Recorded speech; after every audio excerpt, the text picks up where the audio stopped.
Good morning, and welcome to Mount Vernon Unitarian Church. I'm Bonnie Iredell, and I've been a member of this church for at least 8 years. I kind of lost track. Whether this is your first time with us or you've been here many times, you know that you are welcome, and we are glad to have you. Whether you're here in the chapel or joining us from home, you are welcome.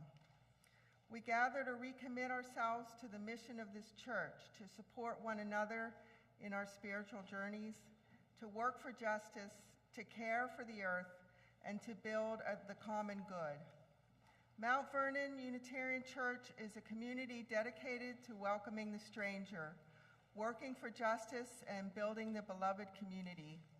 To that effort, we remember and name the original indigenous inhabitants of this land, the Piscataway, the Powhatan, and the Tow. And we also remember the people who lived and worked on these lands, the enslaved people. In our service, we'll take a minute now to greet one another, and especially anyone you don't know. And take a minute for that, and I will call you back when we're done.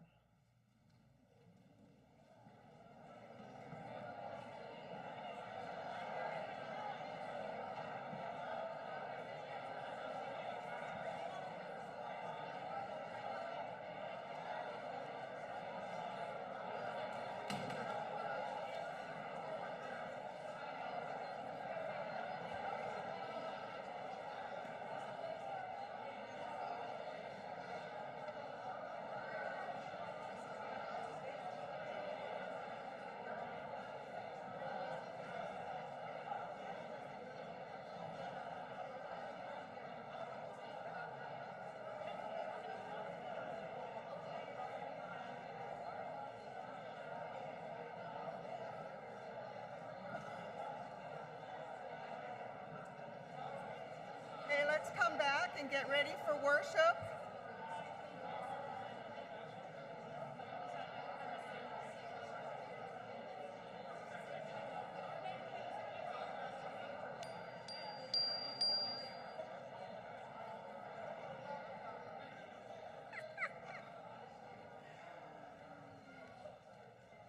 We have one announcement to make. There are volunteers needed for the greenhouse to help grow plants for the plant sale. Okay, so contact Shaw or Margaret if you're interested in that. Today we welcome J.D. Stillwater to share with us one of his wonderful talks. J.D. is a teacher, a science ambassador, and a science communicator. He's an officer of RNA, the Religious Naturalist Association, a global community of people with a naturalist worldview. Religious naturalists respond to questions that are part of many religions. J.D. and his spouse, Anne, who is also here with us today, live in Harrisburg, Pennsylvania. Please plan to stay after the service because J.D. will present a 2-hour multi-generational interactive workshop. Now let's turn our hearts and minds to worship.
We light this chalice for the tenacity of earth and its creatures, for endings that are beginnings, for beginnings that are endings, for the circle, the spiral, the web, the egg, the orbit, the center, the seed, the flower, the fruit, the opening, the death, the release, the seed. At this time, please rise in body and/or spirit for our opening hymn, 1000, Morning Has Come. This is a fun one. Get your voices ready.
Which is inside the, am I on? Inside the hymnal on the back cover and in your order of service. Love is the teaching of this church. The quest of truth is its daily task, and service is its prayer. To dwell together in peace, to seek knowledge in freedom, to serve life in community, to the end that all souls shall grow in harmony. This is our covenant with each and with all. Thank you.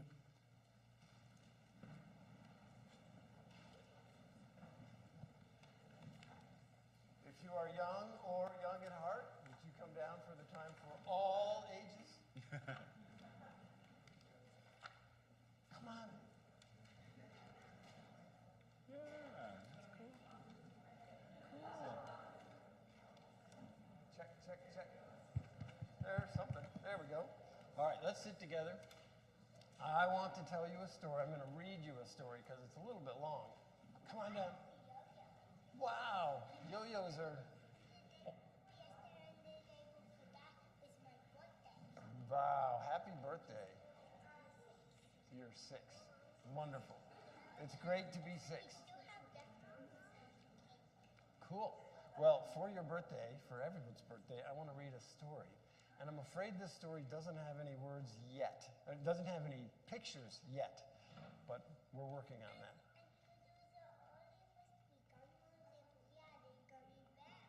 That sounds like fun. All right, here goes the story. It's called Magic Recipes. Zara knew she was dreaming. She had fallen asleep thinking about cookies. Warm chocolate chip cookies, soft in the middle and crunchy round the edges. You can almost taste them, can't you? Zara knows that if you want to make a nice batch of yummy cookies, you need 3 things.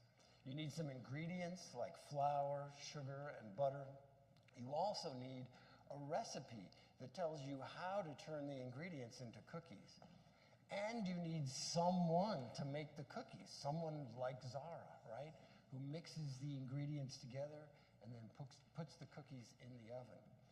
But here, in her dream, was a crinkly old woman looking like Earth herself, gently and kindly pressing a small red stone into Zara's hand, saying, "This is a magic recipe.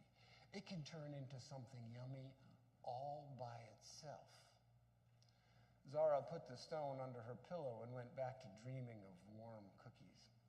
And when Zara awoke in the morning, she felt under her pillow and was astonished to find the small red stone still warm from the old woman's hand.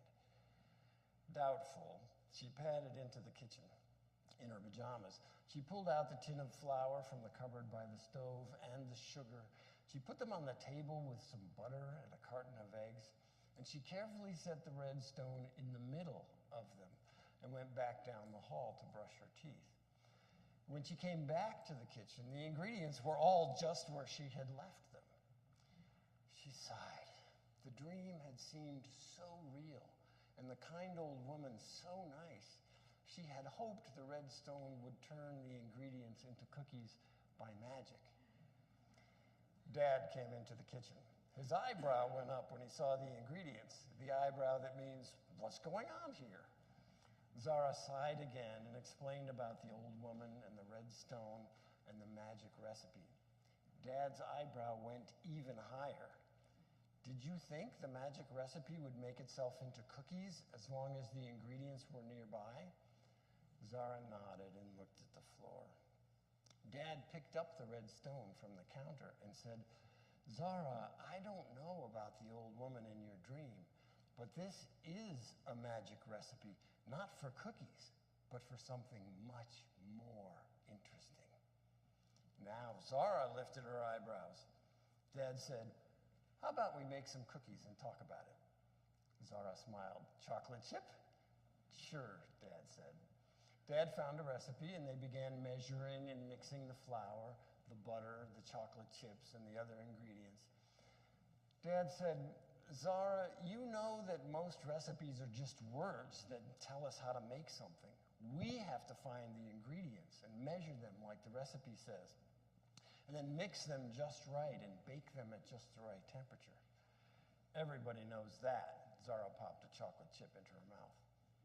Dad ignored her, saying, "We could make cookies without a recipe, but the recipe can't make cookies without us. It would take some really special magic really special magic for a recipe to choose the ingredients all by itself, to measure them, mix them just right without any people doing it." Zara frowned. "I guess it was pretty silly to think a little stone could turn itself into cookies. I just wanted it to be real." Dad said, "But Zara, that special magic does happen sometimes, and magic recipes are real. Even most grown-ups don't know about it, but it's true. Magic recipes not only have the directions for making something, they can find just the right ingredients and measure them and mix them and make something new and wonderful all by themselves." Zara's eyes got wide. "Do they make cookies?" Dad smiled. "Much better than cookies. Magic recipes make things that are alive." Dad held up the red stone.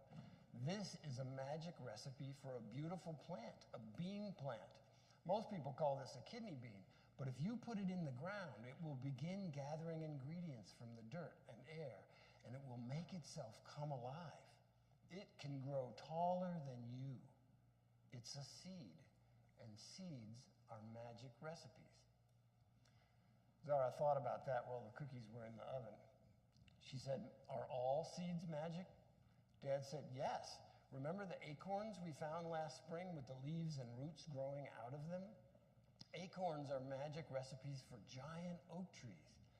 Eggs are magic recipes too for chickens and robins and lots of other animals.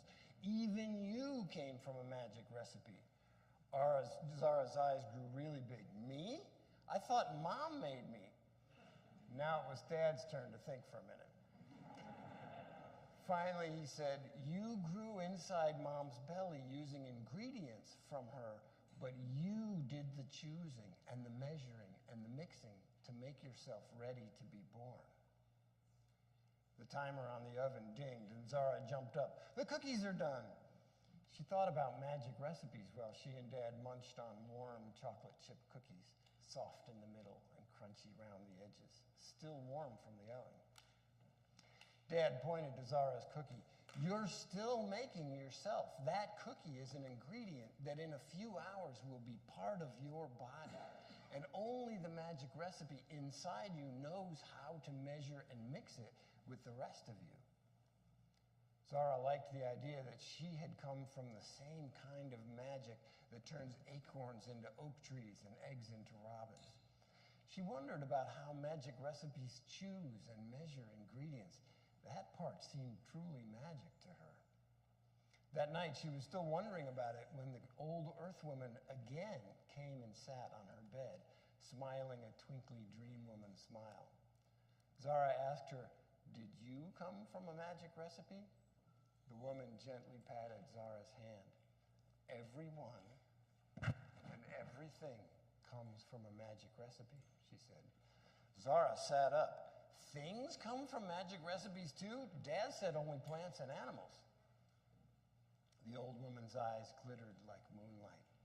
"There are many kinds of recipes, Zara. Some for stars, some for mountains, some for whales. Even Earth herself made herself from a magic recipe, and then made recipes for living things like you." Hold on, let me finish the story.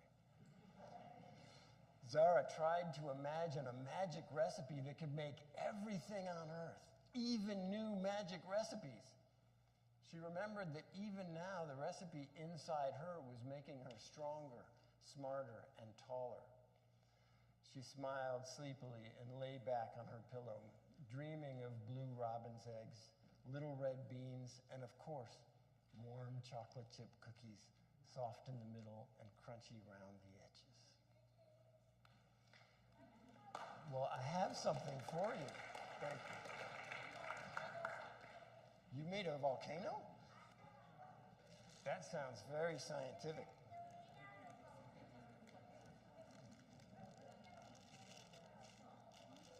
I wish I had chocolate chip cookies.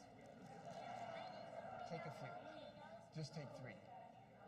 Everybody take 3, and if you take them home and plant them, they will grow. I really want to hear about it. What's that? You don't want one? Do you want to pass them around? Make sure everybody gets at least 3. Do you want some too? Ah, now they come up.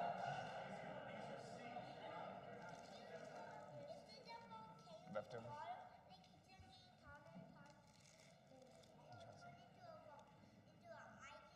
An island? I did know that. So a volcano is one way that new islands get made. Thank you very much for coming up and joining me for the story, and I hope to see you after the service. We can talk a little more.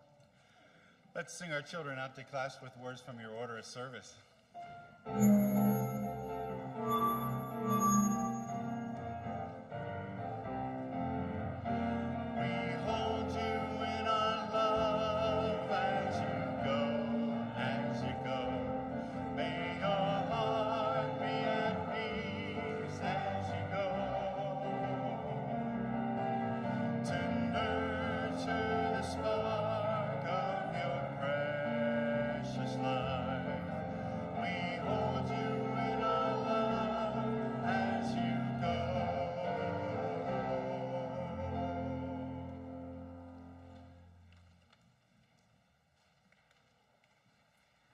We now come to the morning offering. At this time, MVUC asks each of us to show our spiritual and material generosity. I give because this is my community, the plant sale, the choir, all of you. I appreciate MVUC and the learning and social opportunities it offers. Each week, we share the plate with a charitable organization that you, our members, have chosen. This week's offering is shared with the South County Task Force. And now Mary Payden is going to tell us a little bit about the South County Task Force. Thank you. Hi, good morning, everyone. I'm Mary Payden. I'm the chair of the South County Task Force. The task force is a nonpartisan advocacy organization that is focused on the Route 1 community. We don't provide any direct services. It's unlike most of the organizations that you support. What we do is we advocate, mainly at the county level, for policies and spending that will benefit the low-income residents of the Route 1 community. We were founded in 1975 by Ann Andrews, an esteemed MVUC member who passed on December 21st, in December of 2021.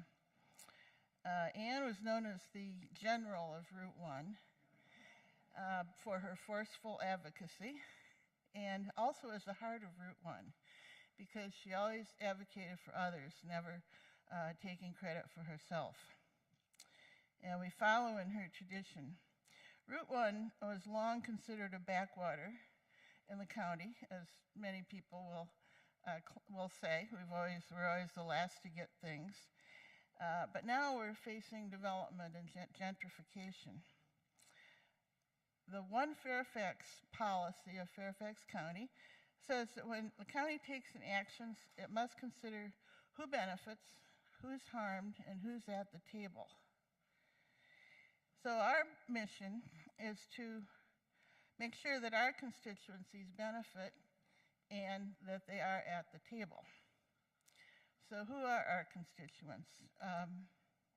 Some of them, I mean, it changes bit to bit, but some of the constant ones are people who are homeless.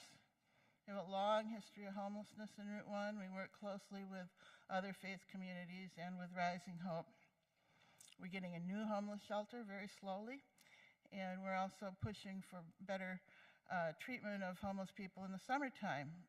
Last Friday was the last day of hypothermia shelter. All our homeless people were turned out on the street Saturday morning. They get a bedroll, they might get a tent, but now they're on their own for the summer. Low-income Latino immigrant communities, especially those living in mobile home parks, are very vulnerable to development. And our oldest African-American community, Gum Springs, the oldest one in the county, is also feeling development pressures, and we are allies to them in supporting that they get what they want in terms of the future development. We help raise voices to decision makers in a way that gets results. We have a small budget that's based on our membership and donations.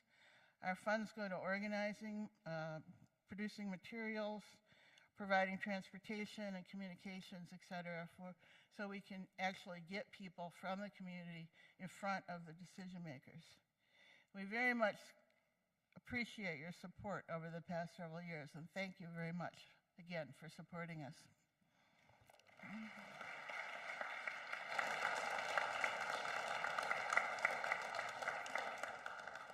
Thank you, Mary. And now I invite you to contribute whatever you are most comfortable with on behalf of the South County Task Force and to this church community.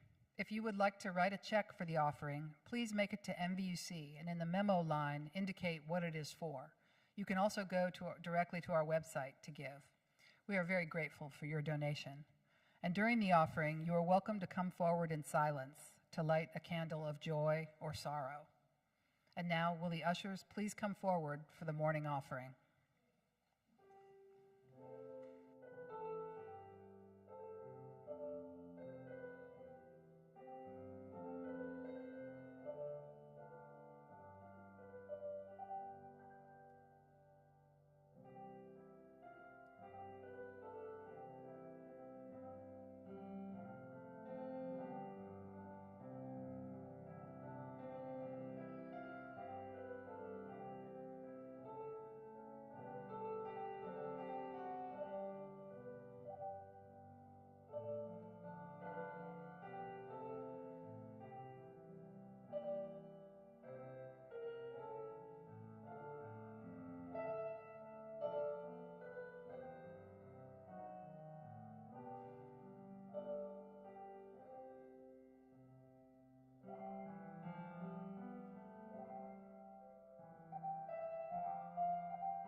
Thank you. The music here is amazing. Yeah, hear that general agreement?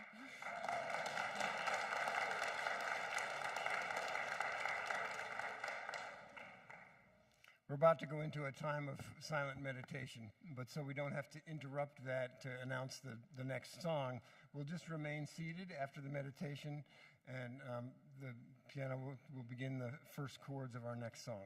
So for now, to take us into a time of silent reflection, let's just consider these words from Diego Valeri.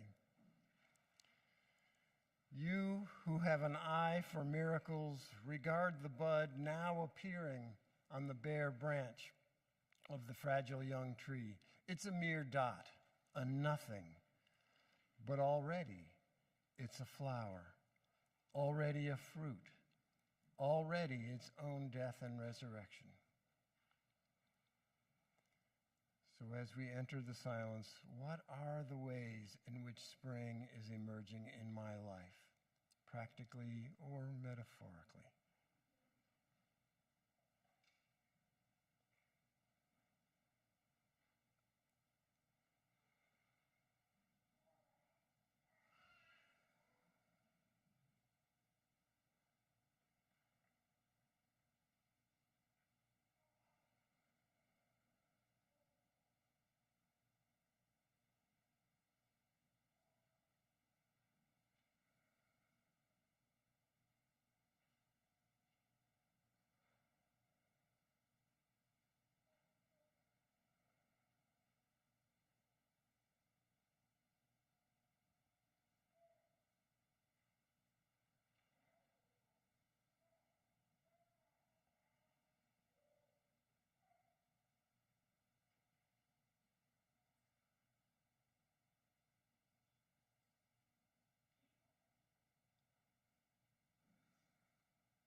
Number 1069, Ancient Mother.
We have a reading called An Earth Song by Langston Hughes. It's an earth song, and I've been waiting long for an earth song. It's a spring song, and I've been waiting long for a spring song. Strong as the shoots of a new plant, strong as the bursting of new buds, strong as the coming of the first child from its mother's womb. It's an earth song, a body song, a spring song. I've been waiting long for this spring song.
Wonderful. Well, it's spring. In Harrisburg, the daffodils came up in February this year, which is kind of scary and a completely different service topic. Whenever it comes, I often experience spring as a big sigh of relief. You know, some of the layers of heavy clothing come off and I can move a little more freely. Snow and ice give way to spiky green rockets shooting up out of the soil, which then begins a countdown to riotous color, followed by hyacinth ecstasy drifting on the wind like free hallucinogens, but better and, of course, safer.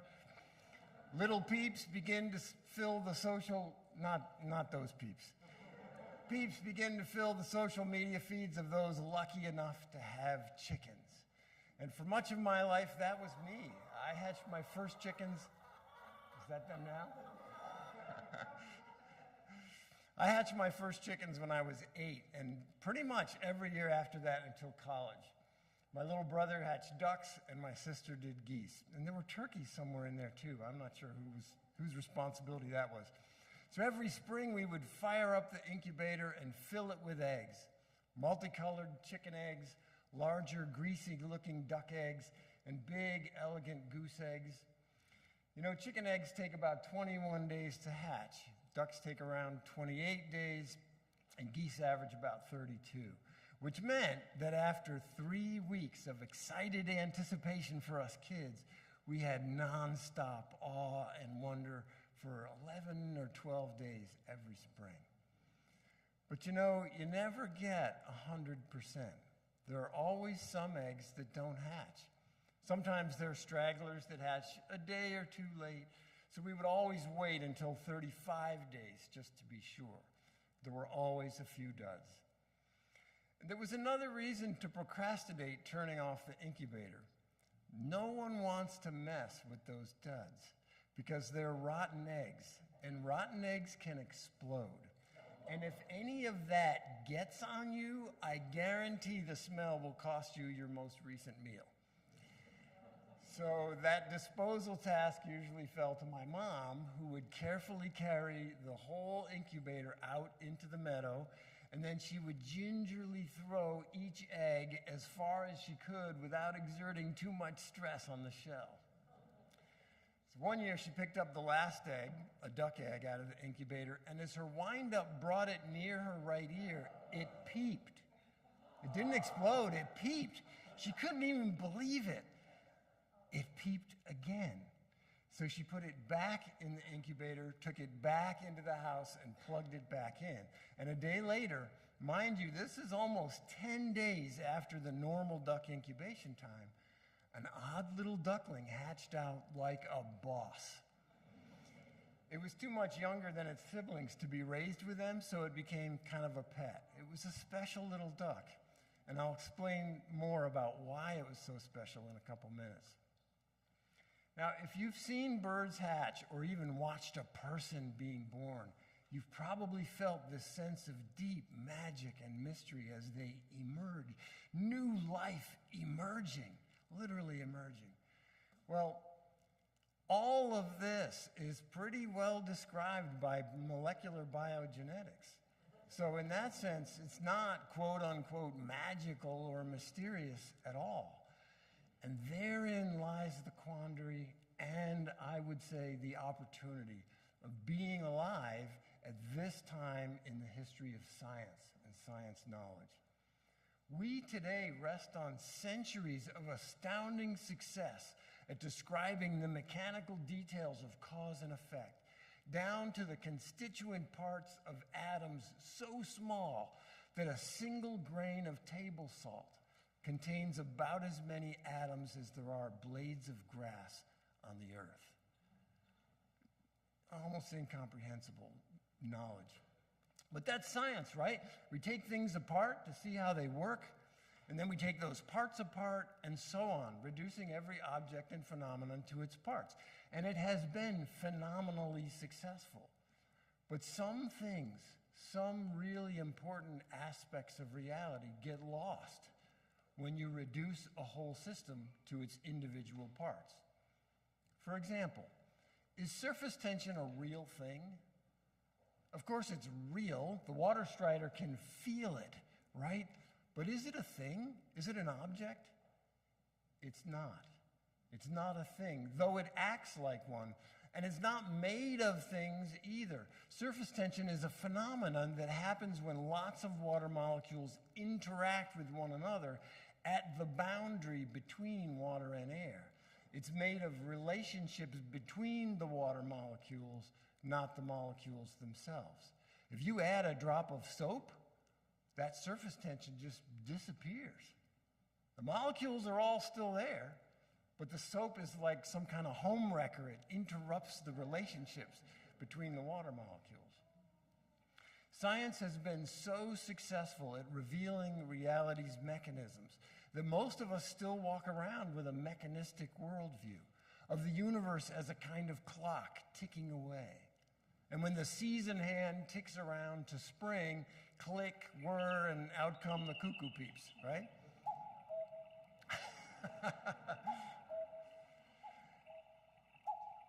Are you done?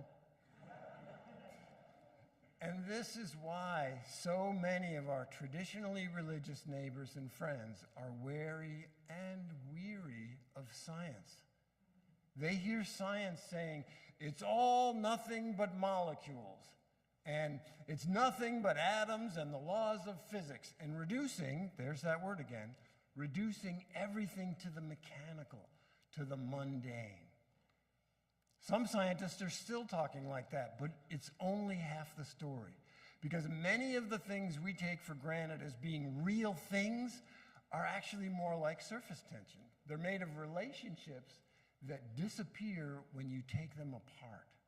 They're not made of parts, and they're not mechanical. They arise out of relationships between parts, but they show up as things in their own right. Things like surface tension, but also like planets and plants and people.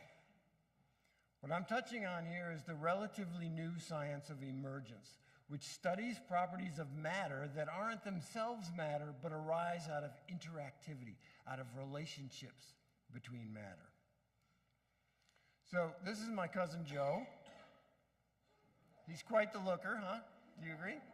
I told him he should have gone into modeling.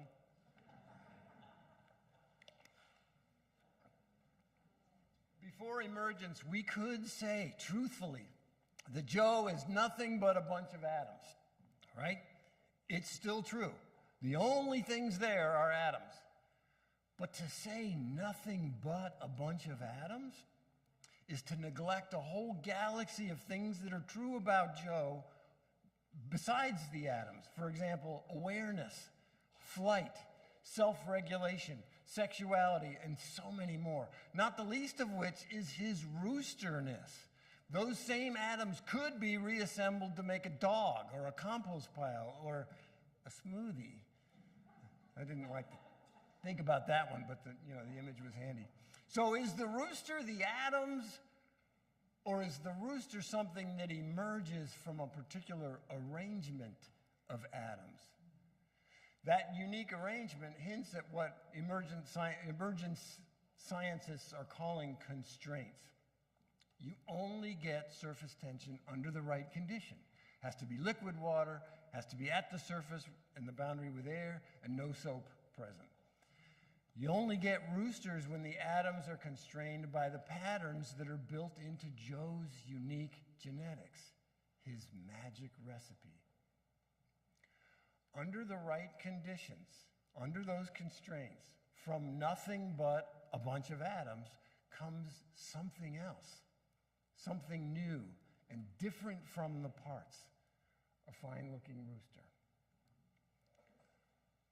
Biologist Ursula Goodenough uses something she calls the Mozart metaphor in her book, The Sacred Depths of Nature.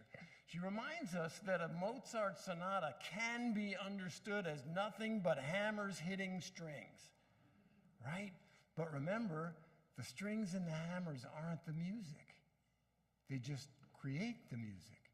The music is something else that arises from nothing but hammers hitting strings. Also, the music is no less beautiful and soul-enriching just because we know about the mechanics of how a piano works. I understand the basic biochemistry of development and gestation. I've taught it. And when I think about emergence, there remain two aspects of it that still seem truly magical to me, if not miraculous. Okay, it's actually three, but the third magic is the child of the first two. The first is this idea that a whole can be more than the sum of its parts. This is like 1 + 1 = rainbows. It defies that mechanistic worldview. Emergence often does seem to require large numbers of parts. For example, 1 amoeba plus 1 amoeba equals nothing but 2 amoebas. Amoebae? Amoebae? I'm not sure how you pronounce it.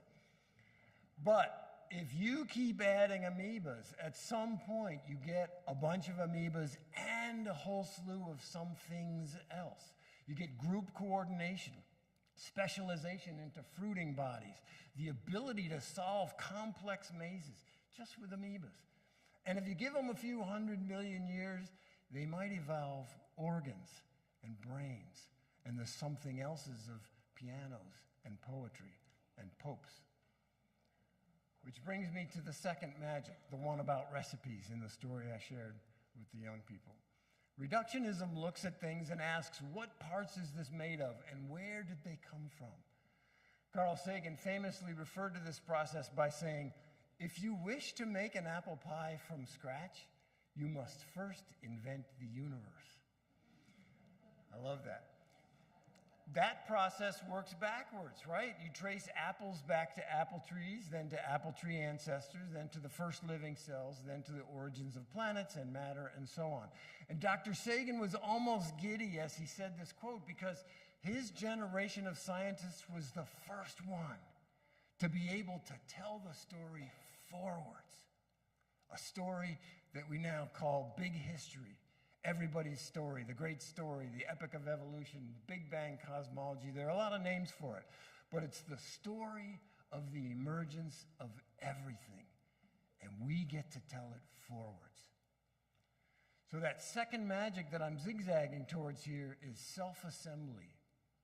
It's wild enough that a system can be more than the sum of its parts, but it's downright mind-blowing to contemplate the self-assembly of such systems. And as the dream woman in the story hinted, it's not just living things that self-assemble. All this stuff, from baby ducks to human societies, are what atoms assemble themselves into under the right conditions.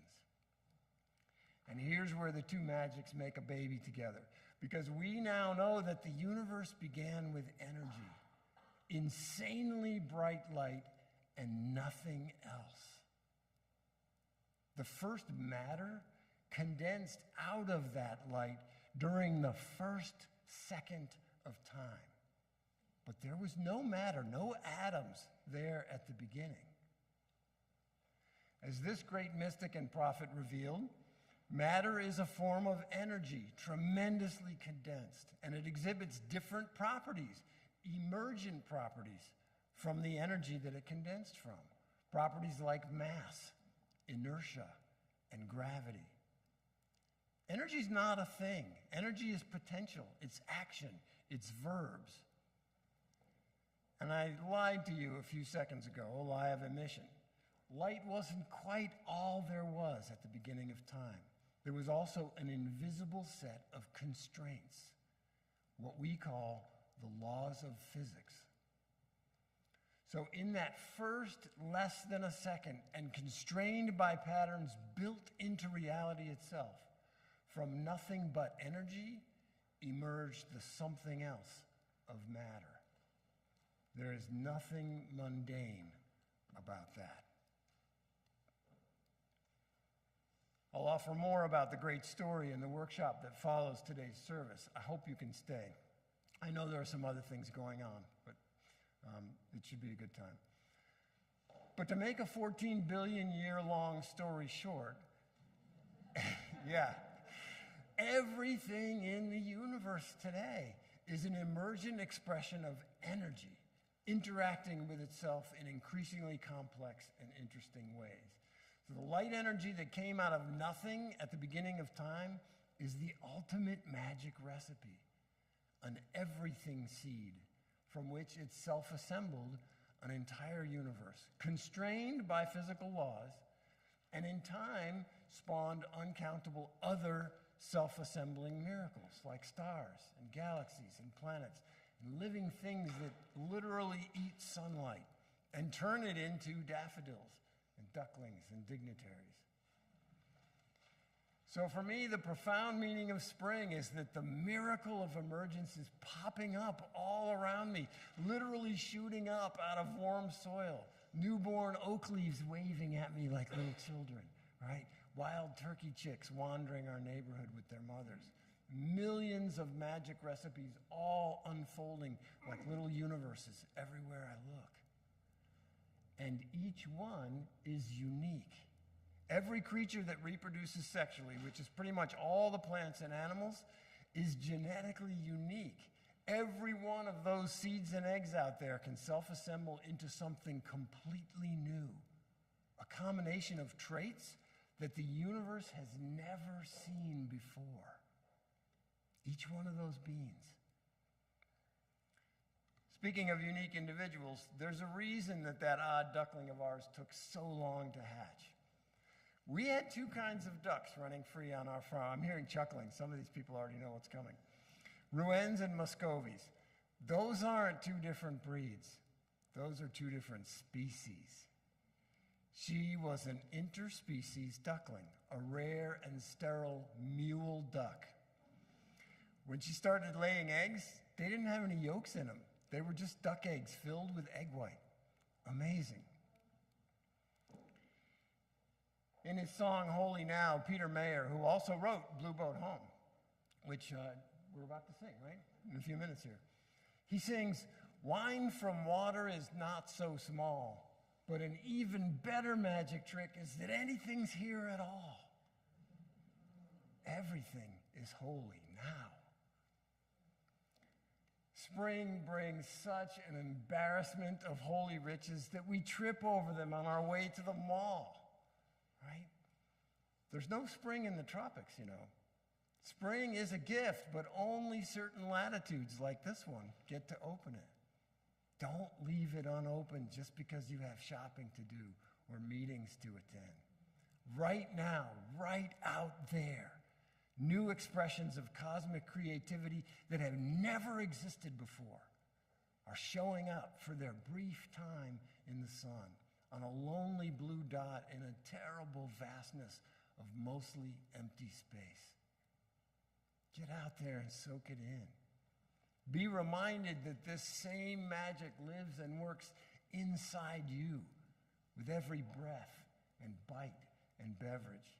Divine light, if you will, from the beginning of time, expressing itself in and through you and me.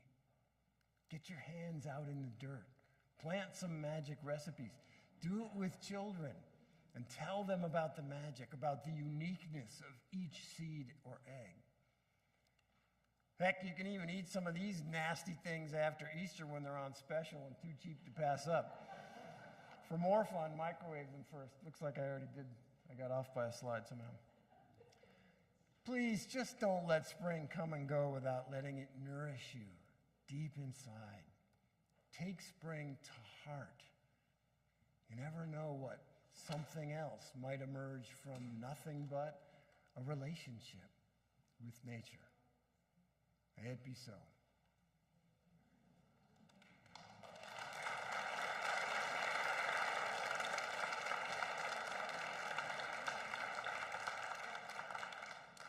Would you please stand as you're willing and able and join us in singing Blue Boat Home, 1064. I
And now we'll join in the words that we say each week as we extinguish our chalice. We extinguish this flame, but not the life truth, the warmth of community, or the fire of commitment. These we carry in our hearts until we are together again. As we end our service, let us live our lives in radical amazement, attuned to the everyday miracles emerging all around us. Let us gift ourselves with some quality time among them, the green skyward ones, the fluffy peeping ones, the pungent soil ones, and the unpredictable human ones. Go in peace and return in love. Please be seated for the postlude. Thank you.